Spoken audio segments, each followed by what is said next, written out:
अस्सलामुअलैकुम। आप सब स्टूडेंट्स को हमारी यूट्यूब चैनल कॉन्सेप्टिस्ट पावर में वेलकम। हमारा जो आज का टॉपिक है वो है लॉज ऑफ एक्सपोनेंट्स, यानी एक्सपोनेंट्स के जो लॉज हैं। पहले आपने दूसरे लॉज के बारे में अच्छे से डीपली डिस्कस किया, अभी हमारे पास है एक्सपोनेंट के बारे में। एक्सपोनेंट आप समझ चुके हैं, यानी पावर कैसे होगी, क्या होगी, किस टाइम ये ऐड होगी, किस टाइम ये सब्ट्रैक्ट होगी, वो सारे के सारे लॉज आज हम अच्छे से डिस्कस करेंगे। ये तमाम लॉज को अगर हम अच्छे से डिस्कस कर लेते हैं तो मैं नहीं समझता कि इसके बाद आपकी कोई कंफ्यूजन रह जाती है। आपको हर किस्म की पावर जो है वो सॉल्व करना आ जाएगी। आपको ये भी पता चल जाएगा कि किस टाइम आपने पावर्स को ऐड करना है, किस टाइम आपने बेस सेम हो तो ये तमाम की तमाम चीजें आज हम डिस्कस करेंगे बहुत अच्छे से। तो फर्स्ट जो है लॉ वो है law of product of power, कि अगर कोई भी दो नंबर्स हैं वो मल्टीप्लाई हो रहे हैं और दोनों के ऊपर जो है पावर, तो हम क्या करेंगे। देखें, लॉ ऑफ प्रोडक्ट यानी प्रोडक्ट का लॉ है, यानी जब दो नंबर्स आपके पास मल्टीप्लाई हो रहे हो फिर आपने ये पावर का लॉ जो है वो अप्लाई करना है, अदरवाइज नहीं। पहली बात क्या कि वो जो दोनों नंबर हैं वो मल्टीप्लाई हो, ठीक है, क्योंकि लॉ ऑफ प्रोडक्ट है। और अगर इन दोनों नंबर्स की बेस सेम है, ये जिस तरीके से यहां ए है यहां पर भी ए है, तो तब हम क्या करेंगे कि बेस सेम करके पावर्स को ऐड कर देंगे, ठीक है। अगर आपको ये न्यू लग रहा है कि शायद हम ये कोई नया काम कर रहे हैं, नहीं, ऐसा नहीं है। आपको पता होगा कि जब हम 2 को मल्टीप्लाई 2 से करते हैं तो बेस सेम होती है, इसके ऊपर पावर 1 है, इसके ऊपर पावर 1 है, तो हम कर देते हैं 2 की पावर 2 इक्वल टू 4। यानी ये काम हम शुरू से करते आ रहे होते हैं लेकिन हमें इस चीज का पता नहीं होता। तो अब भी वही बात है कि अगर आपके पास दो नंबर्स हैं, उनकी बेस सेम है, पावर ऊपर अलग अलग है, तो आप उन दोनों पावर्स को ऐड कर देंगे, बशर्त ये है कि अगर वो हो ऐड मल्टीप्लाई, यानी अगर वो मल्टीप्लाई दो नंबर्स हो रहे हैं और दोनों के जो बेस है वो सेम है तो पावर्स ऐड हो जाएगी। जिस तरीके से 5x multiply 5y equal to 5x plus y. अब अगर मैं बात करूं 6 2 मल्टीप्लाई 5 2, तो ये लॉ कभी भी इसके ऊपर अप्लाई नहीं हो सकता। क्यों? क्योंकि आपके पास क्या बात है, हो मल्टीप्लाई रहे लेकिन बेस सेम नहीं है, तो लिहाजा ये नहीं चलेगा। अब अगर x के ऊपर पावर a है मल्टीप्लाई x के ऊपर पावर b है मल्टीप्लाई x के ऊपर पावर c है, तो आप क्या कहेंगे कि x a plus b plus c। अगर यहां हमारे पास y भी होता तो हम यहां y कर देते। क्यों? क्योंकि भाई जो x बेस सेम थी उनकी तो पावर्स को हमने ऐड कर दिया, बाकी y जो है वो अलग है, उसको अलग ही रखा। तो ये था law of product of power. अब है हमारे पास law of power of power. ये जो दो लॉज है ना, ये तो मोस्ट इंपॉर्टेंट लॉज हैं। इसके बारे में मैं समझता हूं आप हर स्टूडेंट को बखूबी वाकिफ होना चाहिए। हमारे फिजिक्स की फील्ड के अंदर हमारे प्रॉब्लम्स में ये दोनों लॉज का बहुत यूज होता है। फिर बाज़ औक़ात बच्चे जो हैं वो लॉगरिथम में जब हम आगे आकर आएंगे तो तब सिंप्लीफाई एक्स की वैल्यू या वाई की वैल्यू फाइंड करते हुए ये दोनों लॉज को भूल जाते हैं, तो वो पूरे क्वेश्चन उनको आता होता है लेकिन छोटी सी मिस्टेक उनका पूरा क्वेश्चन जो है वो गलत करवा देती है। तो आपने इनको अच्छे से समझना है। Law of power of power, power of power यानी अगर पावर के ऊपर पावर हो तो क्या होगा, ये बात अच्छे से समझ लें कि अगर पावर के ऊपर पावर हो तो वो मल्टीप्लाई होंगे, ऐड नहीं होंगे। जिस तरीके से x को y से मल्टीप्लाई करेंगे तो ये कौन सा लॉ है, लॉ ऑफ पावर कि अगर पावर के ऊपर पावर है, जिस तरीके से x के ऊपर 2 फिर इसके ऊपर 2, तो हम कहेंगे 2 टू दी 4, तो ये यूं हो जाएगा। लॉ ऑफ पावर यानी अगर पावर के ऊपर पावर है तो वो तमाम के तमाम नंबर्स आपस में सीक्वेंस के साथ मल्टीप्लाई होंगे, जैसे 2 to the 4 4 to the 8 8 to the 16, इन जितनी पावर्स होंगे सब के सब आपस में मल्टीप्लाई हो जाएंगी। इस बात को भी अच्छे से समझना है। दोबारा देख लें, लॉ ऑफ पावर यही अगर किसी भी नंबर के ऊपर बेस के ऊपर कोई एक्सपोनेंट है और काफी सारे एक्सपोनेंट्स हैं आपस में, इन एक्सपोनेंट के ऊपर एक्सपोनेंट, तो आप क्या कहेंगे कि वो सब के सब आपस में मल्टीप्लाई हो जाएंगे। कोई कंफ्यूजन की बात नहीं है। जैसे ही हम एक्सरसाइज की तरफ चलते हैं, बेशुमार आपके पास अच्छे अच्छे क्वेश्चंस आएंगे जिनके ऊपर आप तमाम के तमाम इन लॉज को अप्लाई करेंगे। यहां आ जाए, law of power of a product, यानी कि अगर दो नंबर्स प्रोडक्ट के अंदर हैं, कोई भी दो नंबर्स प्रोडक्ट के अंदर है और उन दोनों के ऊपर पावर है, कोई भी दो नंबर याद रखिएगा ऑफ अ प्रोडक्ट, मल्टीप्लाई में है और वो पावर सबके ऊपर है, तो आप ये पावर इंडिविजुअली सबके ऊपर दे देंगे। अब यहां पर एक बात याद करने वाली है, अच्छे से याद रखें, अक्सर हमारे स्टूडेंट 95% हमारे बच्चे ये गलती करते हैं।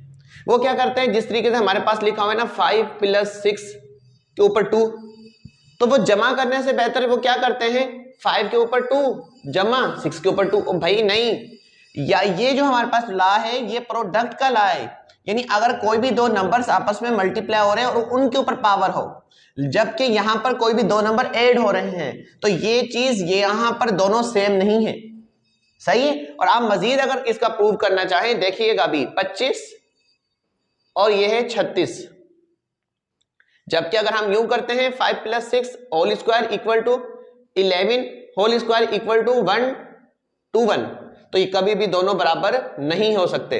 तो लिहाजा ये बात अच्छे से समझ लें कि कोई भी दो नंबर्स अगर इफ मल्टीप्लाई हो, अगर मल्टीप्लाई हो रहे हो तो पावर सबके ऊपर इंडिविजुअली तौर पर आ जाएगी। जैसे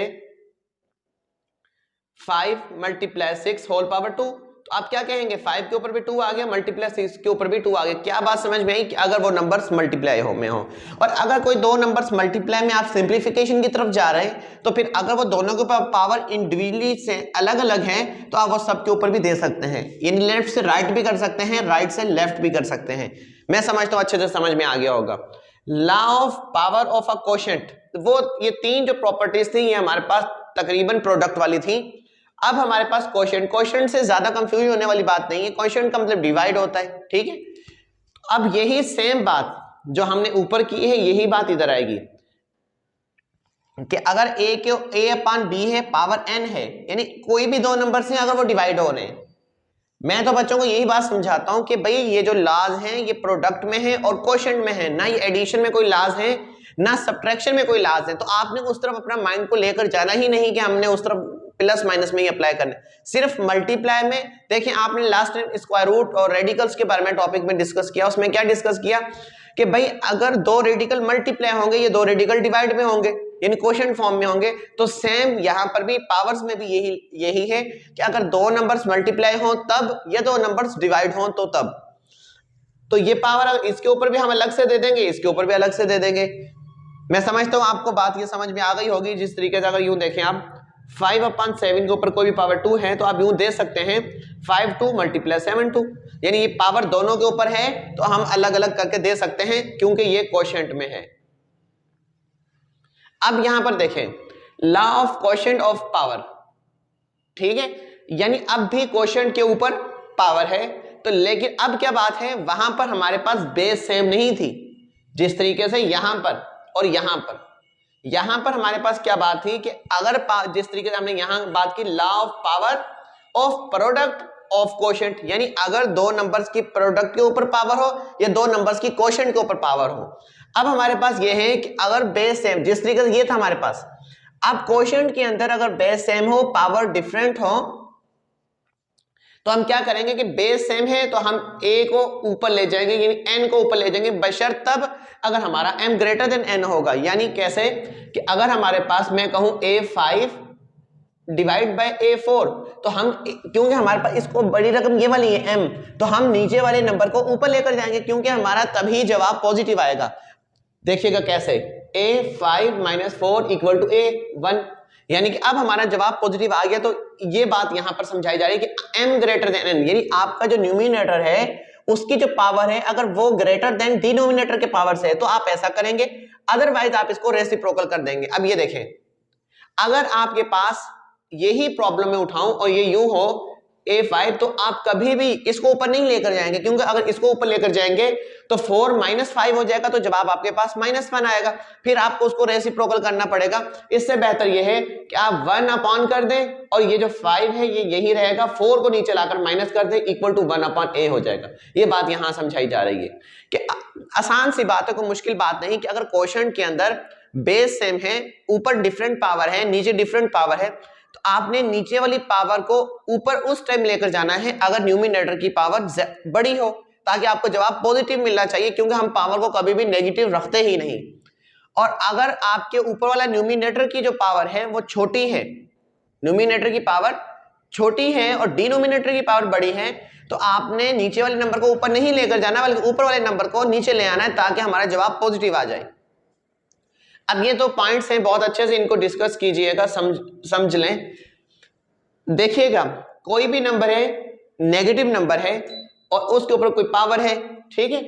इफ n इज इवन, यानी कि अगर मैं समझू 2 के ऊपर 4 है, कोई भी नंबर है उसके ऊपर पावर इवन है, पावर अगर इवन है तो इसका जो जवाब आएगा वो पॉजिटिव आएगा, ठीक है। क्योंकि जब आप -2 को 4 टाइम्स मल्टीप्लाई करेंगे, -2 -2 -2 -2 तो minus minus plus minus minus plus, इस तरीके से देखिएगा, minus into minus minus into minus minus minus plus plus minus minus minus minus plus. तो बनिस्बत ये कि आप इसको सॉल्व करें, उन्होंने एक शॉर्टकट ट्रिक है आपके पास कि अगर पावर इवन हो, अगर पावर इवन हो तो अगर अंदर जो जिस नंबर के ऊपर पावर है वो नेगेटिव नंबर हो तो उसका जो जवाब है वो हमेशा पॉजिटिव आएगा, ये पॉजिटिव जवाब आएगा, ठीक है। अगर पावर ऑड हो तो जवाब जो है वो नेगेटिव ही आएगा, जवाब कुछ भी आए, लेकिन इधर सिर्फ 2 चीजें समझाई जा रही हैं, ज्यादा परेशान होने की बात नहीं, आपने सिर्फ साइन समझाए जा रहे हैं कि आपने साइन की तरफ से परेशानी होना। जब भी कोई नंबर नेगेटिव हो, पावर इवन जवाब पॉजिटिव, पावर नेगेटिव तो पावर ऑड तो आंसर जो हमारा होगा वो नेगेटिव होगा।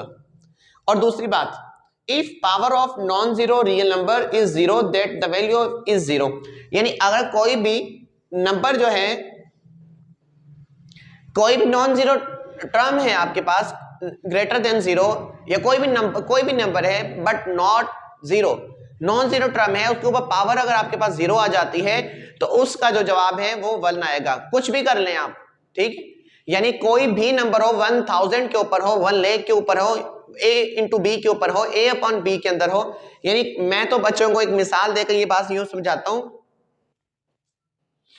कि अगर आपके पास कुछ भी है, आपका वजीर आजम भी क्यों ना हो, कोई भी नंबर है, किसी भी चीज के ऊपर पावर अगर आपके पास 0 आ जाती है तो आपका जवाब 1 आएगा, ठीक है। इसका जवाब फिर मैं किसी दिन आपको समझा देता हूं, या फिर इधर ही आप थोड़ा समझ लीजिएगा कि देखें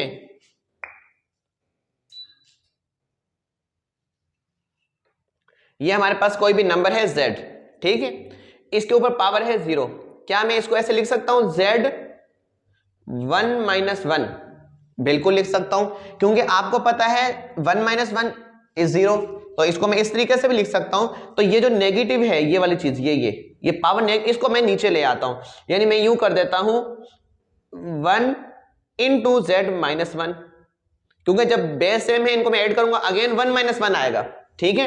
अब ये जो टर्म है, ये टर्म इसको मैं ले जाता हूं डिनोमिनेटर में, तो z1 डिवाइड बाय z1, यानी ये जो टर्म थी कंप्लीट तौर पर ये नीचे चली गई ताकि इसकी पावर जो है वो पॉजिटिव हो जाए, ये वाला, इस लॉ को अप्लाई करते हुए हम अब ये ऊपर नीचे सेम तो इक्वल टू 1, ये आपने देखा कि किस तरीके से जवाब 1 में आया। तो ये आप किसी भी हर नंबर को इसी पैटर्न पर आप सॉल्व कर सकते हैं। तो मैं समझता हूं आज के ये तमाम के तमाम लॉज बहुत अच्छे से समझ में आए होंगे। किसी किस्म की भी डिफिकल्टी हो आप हमें अच्छे से राब्ता कर सकते हैं, कोई भी परेशान होने की जरूरत नहीं है, कोई किसी किस्म की क्वेरी हो आपको अच्छे से जवाब दिया जाएगा। Thank you very much. Next video तक आप इंतजार करें, आपकी नेक्स्ट वीडियो आएगी इसकी एक्सरसाइज पर जो बहुत ही इंटरेस्टिंग होगी, बहुत ही अच्छे अच्छे सवालात होंगे। Thank you very much.